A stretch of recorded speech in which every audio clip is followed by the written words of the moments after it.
Hello, everyone. We are joining live from the 2024 ASEAN ICT Forum on Child Online Protection in Indonesia, where government, industry, NGOs, and young people are exploring the rapidly evolving tech, the opportunities and risk tech brings, and how we can ensure children are safe and savvy online.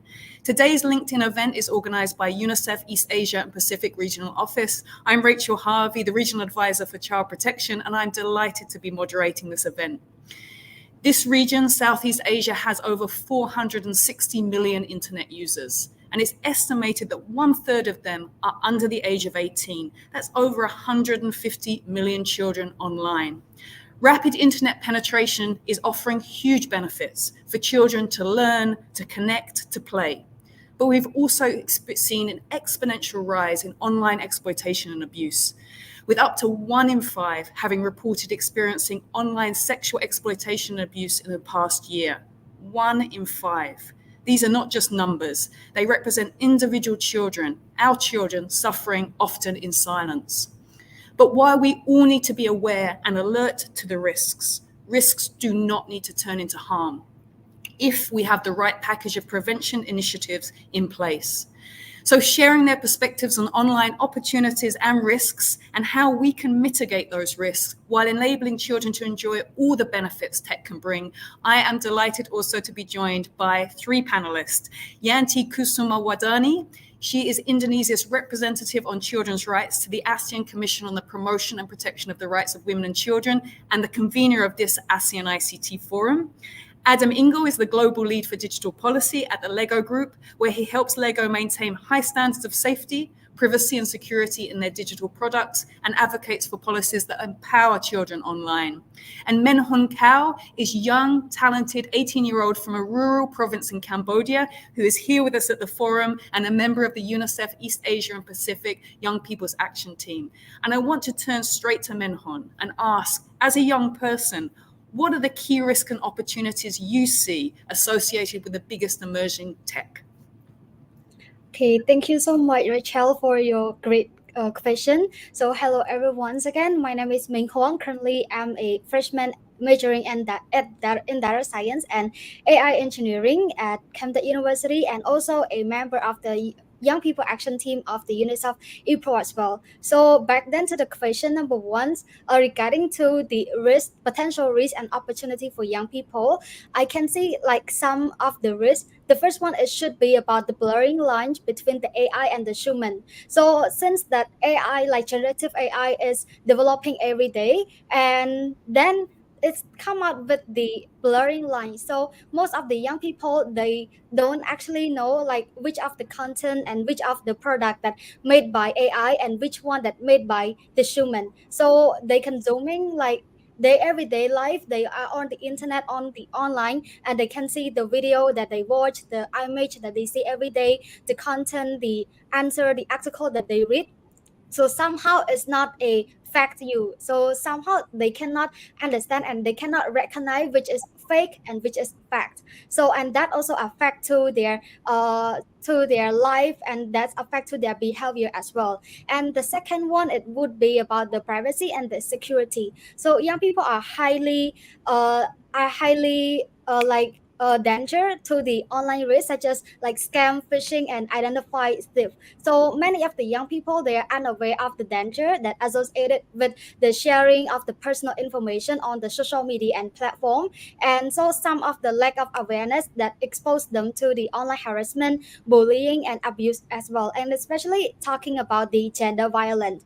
And that's happened to adolescent girls who are often the most vulnerable group one. So that can happen and also the gender norm as well, because like for example some country like Cambodia, the parent, they still have the norm that like girl, they should not go on like gaming or like social media, like technology or all of those gaming stuff is only for boy. So that make the unsafe environment and uncomfortable for the girl to go on to all of those platform as well. And that's why they face some like social bullying and discrimination from all of those platform. And the third one is about impact on the future prospect. So it's also related to the job opportunity and market, since digital digital age, like emerging technology is developing every day. So young people, at least they have to have like specific skill, or they have to know like how to use all of those technology into their work, into their life, in order to adapt into this emerging tech world. And for the opportunity, beside the bad side, like the risk, I also can see some opportunity that we as a young people can seize. So first one is about enhance our learning and innovation. So emerging technology like generative AI, metaverse, and VR, and AR, something like that, it helps us to revolutionize our education. Like we can learning like personal life learning, engaging and more effective as well. And it can be our tutor, and it create our learning more fun and also easy to understand as well. And with the career development, if we can master like new technology, it can gonna help us in the future job market. So we can like leverage all of those tools that gonna significant advantage in securing career in tech and other industry as well. And last but not least, it's about global awareness and engagement. So technology gonna allow young people to connect with the other around the world. So it's broadening our perspective and understanding the global issue, like what's happening around the world right now, and what can we take from that. And it's gonna bring our innovation and creativity to our life and our community as well. Yeah, thank you. Menhun, thank you so much. And I think that this is such an important point, because this sphere is just part of young people's lives. It is part of their day to day, and it connects, it innovates, it provides creativity. But as you said, a number of key challenges, including experiencing violence in all its forms online, and misinformation, and trying to unpick what's real and what's fake. So I want to turn to Adam now from the perspective of industry. How are you seeing these key risks evolve, and how are you seeing the opportunities developing as well? Thanks, Rachel, and thanks for having me on the panel here. And it's wonderful that we have Mehong here and a young person's perspective, because I think so often these conversations happen at political and policy levels that don't actually escalate the voices of young people. And frankly, a lot of people in my generation and older, I don't think understand exactly what is happening on the ground and how young people are interacting with technology and the risks. They're just kind of taking their impressions without actually hearing the voices. So it's great that we have that perspective. So I think industry, really is dealing with massive challenges here. The risks are real. The risks are particularly real for those platforms that are operating at the scale that major social media and gaming platforms operate on. The thing is, the risks are often enabled by the very positives that these platforms are trying to promote. So if you're a social media platform, you're trying to create kind of online spaces where people can share their thoughts, interact, share their creations, share their content, engage with their peers. Similarly, in massive gaming platforms, you're trying to create spaces where people can play together in an interactive way. However, that social interaction, that enablement, also can be exploited by bad actors. So companies are trying to balance, creating these positive spaces, social interaction, whilst also mitigating the risk of bad actors. And it's a challenge. It's a massive challenge. Not all services are kind of built the same. So Lego, for example, our platforms, particularly our kind of creative platform, Lego Play, we've decided that certain risks are just unacceptable. So we've taken a really, I would say, robust approach to online safety, in the sense that we pre-moderate all content on our platform, Lego Play, which means that before anything is posted, before children can engage with other children on that platform, their peers, it's all pre-moderated. And we don't have direct messaging. So that risk of kind of exploitation, that risk of the risk of safety to children is really minimized in that way. However, it creates more friction to the experience. So that's a kind of a design choice. It's a balance that we've chosen to make in the sake of online safety. Other platforms, they're dealing with different challenges. They're dealing with other things at scale. Now, I think there is a lot that people are doing here for the better.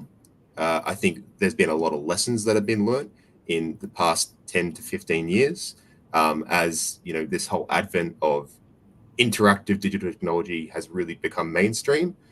Content moderation has improved alongside the technology. So automated content moderation is much vastly better than it was 5 to 10 years ago. People have also understood that there needs to be a level of privacy protection built in by design, particularly for young people. So now you're seeing kind of privacy defaults be set for young people that can't be overridden unless there's parental permission. So that means no sharing of personal data for a young person. That means they can't engage or join with strangers without parental permission. So you're seeing these kind of controls come into place, but there still is a lot more work to do. And what we really want to see at the Lego Group, at least, is a move towards, really having safety and privacy as a foundation of any digital design, of any digital platform, but also moving towards well-being. And that means knowing that kids and young people, they're digital natives. They are exposed to these technologies from a very young age. We're not doing them a service if we just make these things safe and private. We need to make them safe and private. We also need to make them contribute to their development, help them thrive online, contribute to their well-being. So we want to see people moving away from just safety by design towards well-being by design. And I think the obligation to do that really does rest with industry. They need to create safe spaces, private spaces, but then they need to create positive spaces. So they need to make design choices in their platforms that mitigate risks and amplify the benefits. And we've done work with UNICEF, as you know, to help explore that dimension. And we're very excited to kind of pick that up and make that an industry standard. Thanks, Adam. And I think just to pick up a few things you were saying, it's clear tech is evolving at such a fast speed, and it's really hard to keep up across all of the different sectors engaged in trying to make the online space safer. But that tech is also evolving to create opportunities to keep children safer online. And sometimes it is a choice the industry take to implement certain safeguards. And as you said, better to integrate safety and well-being by design at the design stage of the apps and techs, rather than trying to bring in safeguards after the fact and mitigate risk. So I'd like to carry on in this theme of what we can do now, because there are clearly risks there. And I think that sometimes the instinct is to stop access. And as you said, Adam, that's not really what we want to do. That's not really the answer here. It's how we enable children to have a safe experience in which they can thrive and benefit from what tech has to offer them. Because the reality is, you said, they're digital citizens. It's part of their makeup. That's what they use for education and socializing and playing. And we can't prevent them from accessing those benefits. A few things that came out of the forum that was very interesting. There's a lot of talk about minimum ages at the moment, say, of social media. And one of the comments from one of the speakers were, if we legislate for a minimum age, in some ways it says to industry, well, you don't have to provide that safety for your users, because the expectations is your users are not going to be under that age, and they may not take the steps that are needed. And when children then inevitably find ways to access those platforms, they're going to be at greater risks than if steps have been taken to keep them safe online. And also, if they're not supposed to be in those spaces, then children may feel constrained to speak out and seek help when something happens, because they'll be told they weren't supposed to be in those safe spaces in the first place. So I want to go back to Ibu Yanti, and from a policymaker standpoint, what can be done from government, from lawmakers, from regional bodies to really facilitate safe access? Thank you very much, Rachel. May I introduce myself first? My name is Yanti Kusumawardani. I am the Indonesia representative on children's rights to ASEAN Commissions to the promotion and protections of the rights of children. Very happy to share my thoughts here in response to your questions, Rachel. I think what the policymakers and the government can do currently is to keep updated with the advancement of technology. Of course, we cannot ban access of children or young people to the digital technology or digital environment, because as stated in the UN General Comment number 25, it is stated that the government and policymaker have to provide safe environment and access to children and young people to the digital environment. So we need to catch up and develop policies, regulations based on data, based on evidence, based on the current situation, including the advancement of technology, to make sure that we are addressing the current situations of a digital environment for children and providing the safest environment for children. And the government can also provide the preventions and response measures that accurately match the technology in the around our children and young people. In the ASEAN context, ASEAN is currently actually committed to the elimination of violence against children, especially the child online protections, fulfilling the rights of children in digital environment. And there are frameworks that we develop in ASEAN level as a reference for policymakers and governments in the ASEAN member states. For example, there is a declarations on child online protections that has 7 recommendations for the ASEAN member states.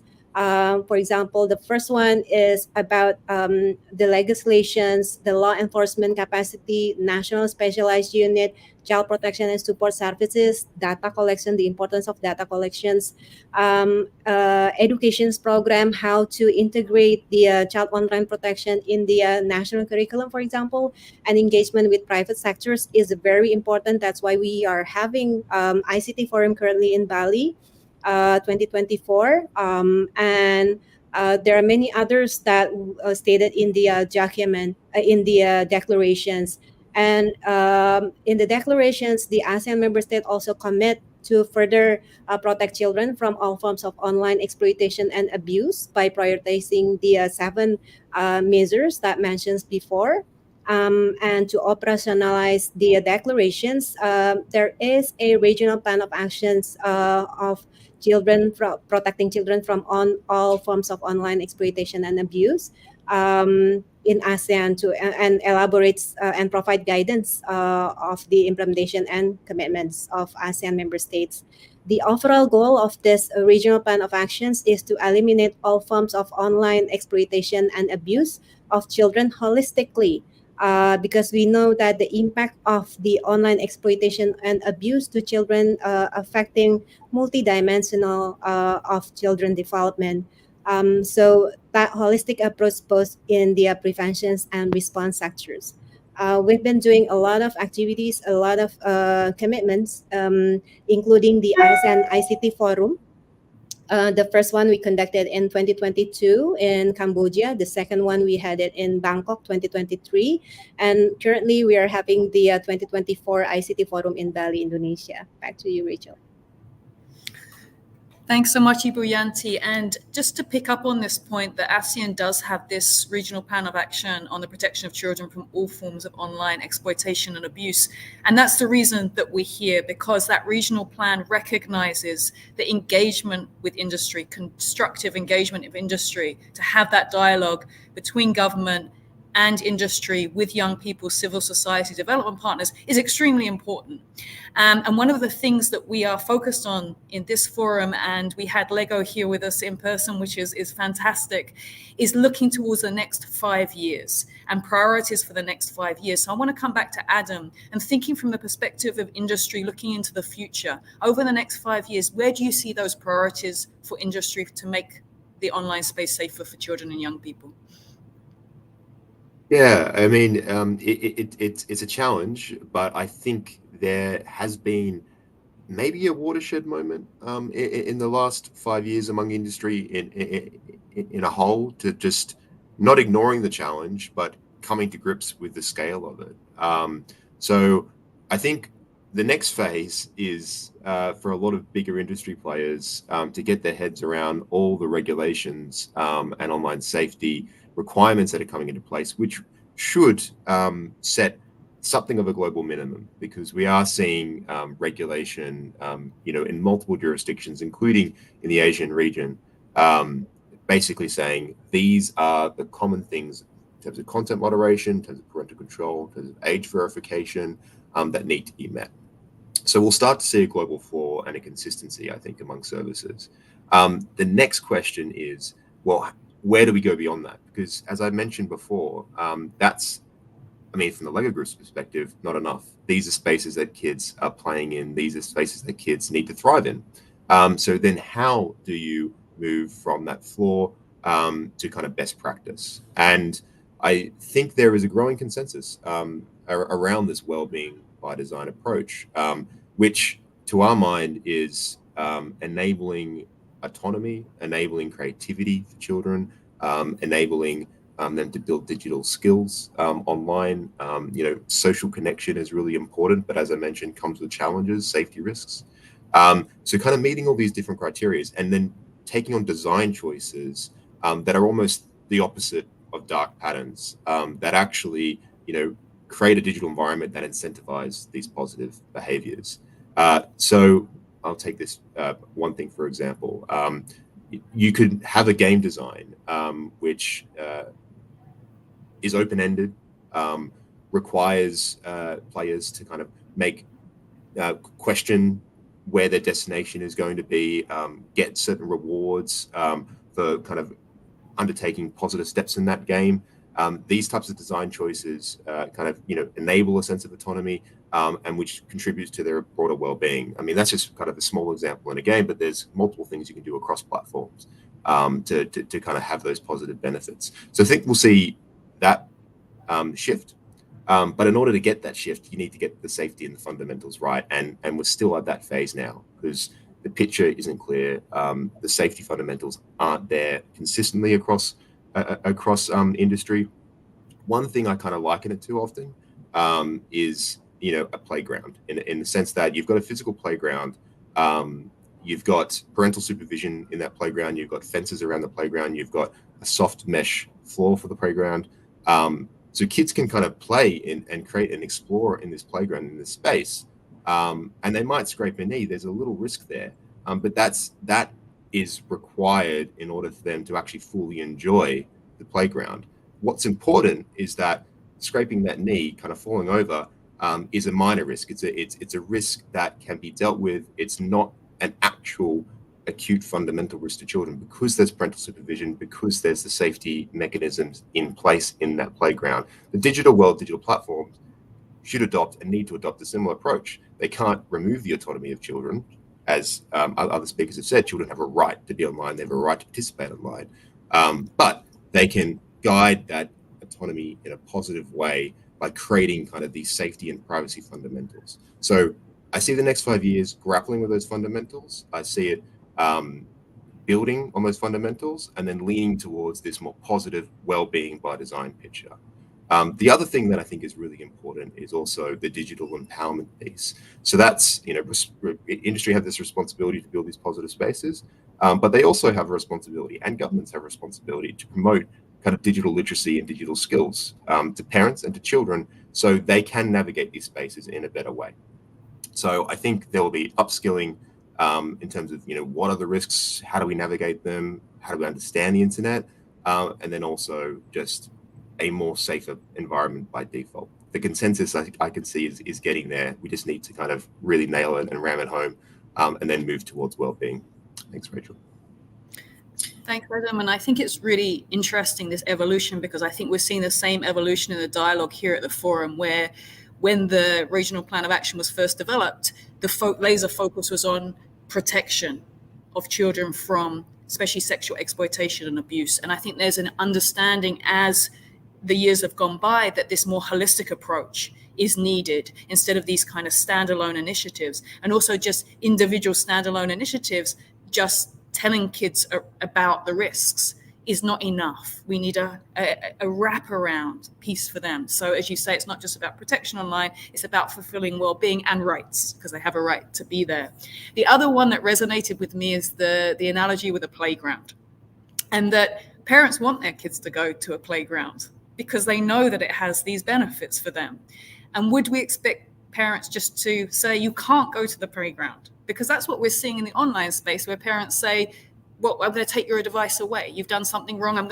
You're not mature enough, I'm going to take it away, and that's it. And there's no dialogue around that. There's no discussion around that. There's no support for them. It's just stopping access, and kids will find a way then through their friends or others to get online without their support. So I want to turn back to Ibu Yanti. As parents and educators, how can we do better with our children to facilitate that access without just our instinct, which is if it's not safe, take it away? Thank you very much, Rachel. As you also witnessed in the ICT forum with the support of UNICEF, of course, from the first, the second, and currently 2024, all of the sessions, the speakers, the participants actively engaged in our sessions, speaking about the importance of protecting children in digital environment. And a lot of everyone relates the topic with the importance of digital parenting. To me, digital parenting is not about parents having control over their teens or their young people technology use. Rather, it is about parents empowering their children, their young people, to be good digital citizens who can minimize the risks and maximize potential in the digital world. So in the ASEAN context, in the ASEAN framework, parents and educators are significant significant part of our efforts in ensuring children and young people in the digital environment, and that is clearly stated in our ASEAN framework.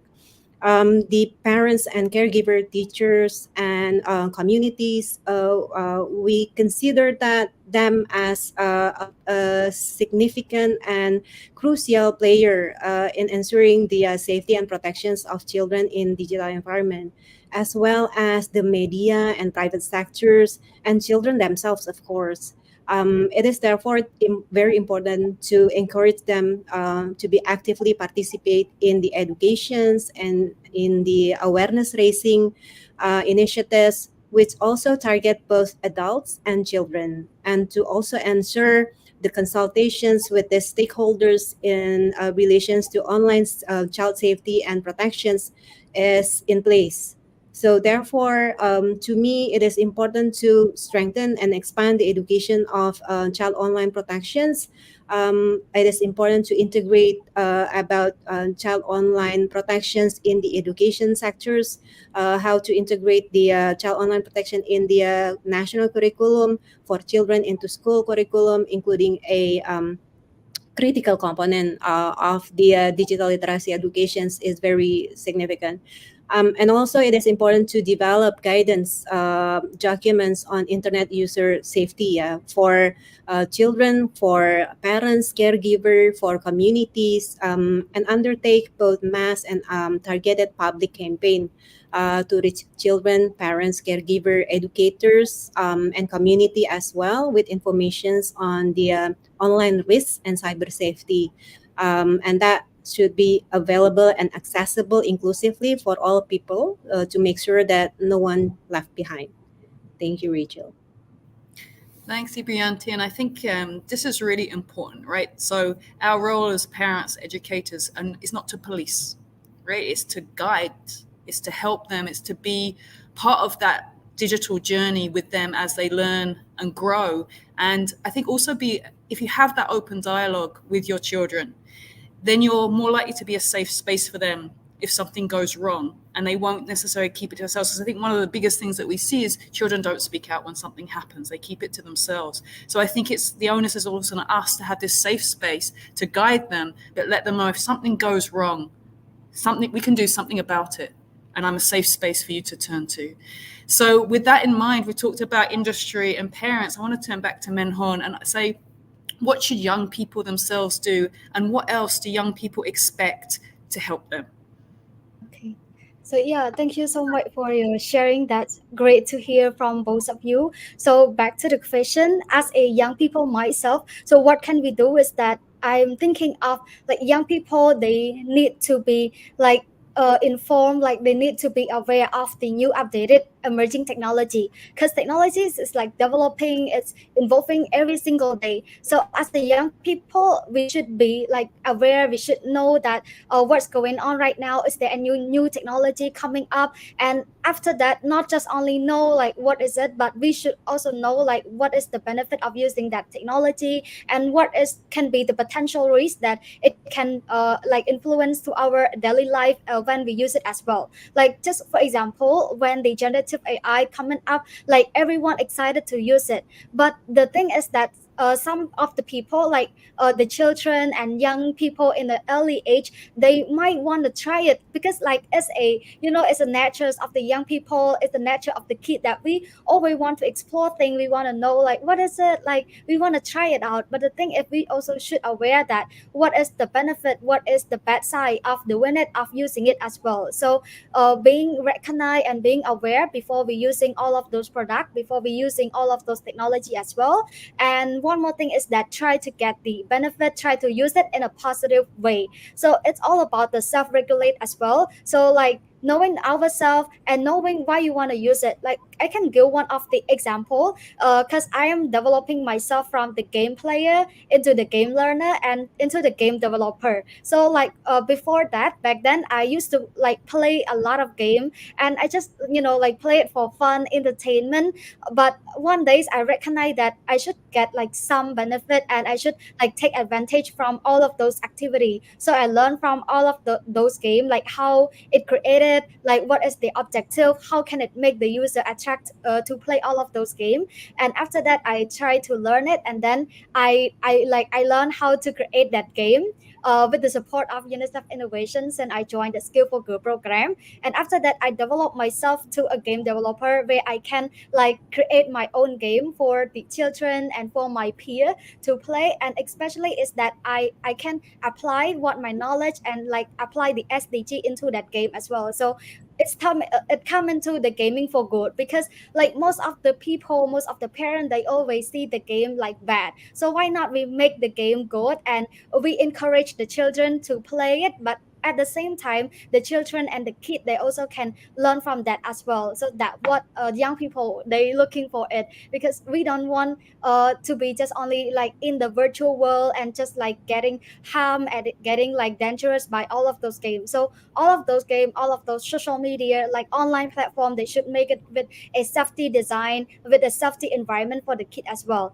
And one more thing is that if they face the problem, if they get all of those harmful experience, they should report it, they should like target, because don't keep it, they shouldn't keep it by themselves, with themselves. Because what I can see and what I heard is that most of the kid, most of the young people, they like very sensitive with that, and they tend to keep that with themselves, because they don't want like to share that bad experience. And it can be like it can be offended by someone as well, and that's why it can be more dangerous for them if they just keep it with themselves, because it's gonna affect them not only now in the present, but it's gonna affect their future, and it's gonna last with them forever. So they should have the courage and like talk with some people, individual people that they trust, can be the teachers or parent or their peer, and also they can report it to the system in their country as well. And last but not least is that they please like amplify your voice, amplify, like share your experience with the community, with your parents, or with the government as well. Because if you don't talk, if you don't share that those bad experience of using online internet, how could those people like private sector or government know that it's actually happened, it's actually like a bad experience, it's actually harmful for the children, for the young people. So share your experience and let them know, and let them do something for you to make like the online safety. Because as we know that we cannot like stop them from playing the game, we cannot stop them from going on social media.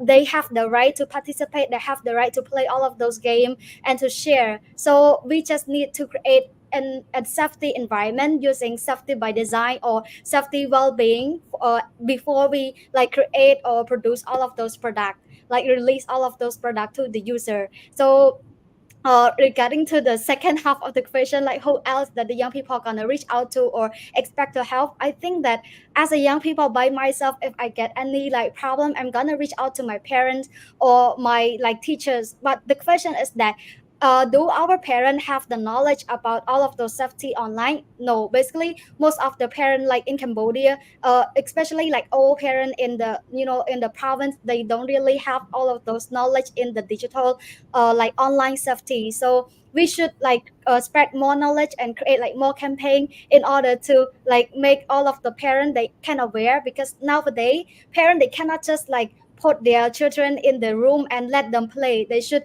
keep an eye on their children. They should know and they should aware what their kids are doing on the internet right now. And also for the private sector, from the young people, I would suggest that they should prioritize on the safety when during the process of design their product. And for the government, they should improve the regulation, the policy to enhance and also to make sure that every kid they can access to the online platform with a safety and comfortable as well. So that is from perspective of myself as a young people. Thank you so much.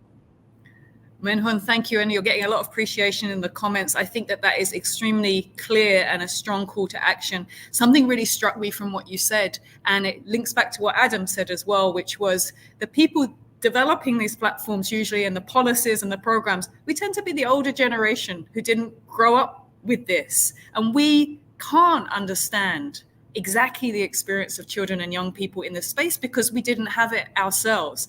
And so the fact that young people such as yourselves are getting involved now in the design and understanding that safety and well-being design is so important. And it just reiterates the message that we have here, which is young people need to be round the table here from beginning to end. So I have the tough job of concluding such a rich discussion, and I want to emphasize one of the points that I made right at the beginning. While children and young people need to be savvy about the risks online, risks don't need to become harms. But being savvy is not enough. The onus to be safe online cannot be the sole responsibility of children themselves. The young people opening the event here yesterday were very clear. They said, we as young people, we have a shared responsibility to be digitally literate, and so do our parents. But it's you, the policymakers, industry, NGOs, others who have the power to change policies, change tech, and change systems. And I think that's a very strong call to action. We collectively, government, industry, parents, we need to facilitate their access, their safe access, and empower them online. We need to equip children and young people, not only with knowledge on online risks, not only with digital literacy, although these two things are very, very important to help our children navigate online spaces, but we need to ensure that they have critical thinking skills, social emotional skills to navigate those risks and relationships online and offline. As parents, we've heard simply stopping access is not the answer. We need to be risk aware as parents. We need to try and be tech savvy to help our children navigate online spaces. And we also need to be a safe space for them to turn to if things go wrong without blame. And we need to know how to support them to get the help they need. We heard also governments, they need to ensure effective, holistic laws and policies and invest much more in prevention programs and well-being programs. And we also heard about industry, need to have safety and well-being of children at the center of what they do, including in the design of new tech, emerging tech, AI, metaverse, virtual reality in the design phase, rather than attempting to mitigate later. Personally, my child only just turned 2.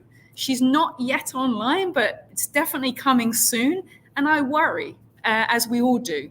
And tech has evolved so fast over the last decade and a half. What tech will look like in 16 years when she's 18 years old may be beyond our current imagination. But if we can get the package of interventions right, we can ensure they remain safe online, even as tech evolves, while benefiting from the opportunities that tech will bring. So with that, just to say, for more information and resources for young people, for parents about staying safe online, please see the resources in the comments. And I just want to give a huge thanks to our speakers, Ibu, Yanti, Adam, and last but not least, Minh-Huân, for joining us and giving us such invaluable insights. Thank you so much, everyone. Thank you.